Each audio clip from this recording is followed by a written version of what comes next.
Le soleil perce les parois de verre du toit des serres de Colombelles.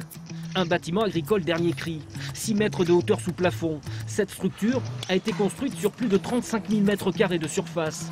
Des anciennes terres céréalières où doivent être plantés prochainement des plants de tomates, d'aubergines ou bien encore de poivrons en conversion bio. Il faut que ce soit le plus homogène possible partout. Même si c'est du terrain naturel, on ne maîtrise pas tout, mais l'homogénéité c'est important pour avoir toutes les mêmes plantes partout. Embarqué dans cette aventure avec 2 autres associés, Pierre-Marie Batté, le maître des lieux, est de fait engagé dans une course contre la montre.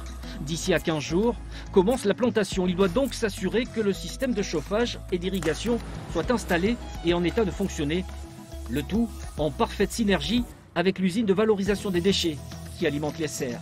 L'eau chaude arrive de l'incinérateur par le réseau d'eau chaude le long de la départementale.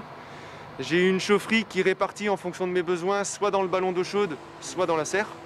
Et dans la serre, l'eau chaude circule dans ces tubes en acier qui sont soit posés au sol, soit suspendus en l'air.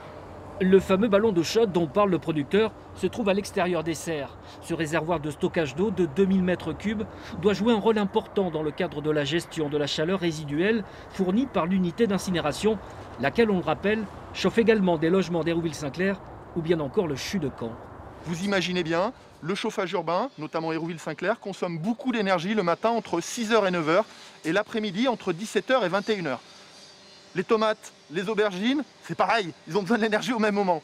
Et donc, il a été mis en place un open buffer qu'on va chauffer à 70 degrés pendant qu'on a de la disponibilité énergétique, ce qui fait que pendant les appels d'énergie forts du réseau de chaleur de Caen-la-Mer le matin, le serriste s'alimente en énergie grâce à cette réserve d'eau.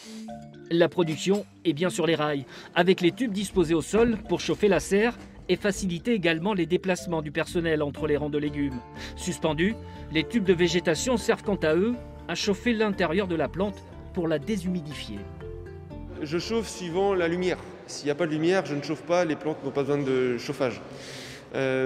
Après, j'ai des consignes de jour où on va essayer de chercher le 20, 22, 25 degrés. Et la nuit, on va voir plus un repos végétatif à 16, 17, 18 degrés. Donc en fonction de ça, je rentre des consignes de chauffage et mon informatique gère les températures de transport et de chauffage de la serre.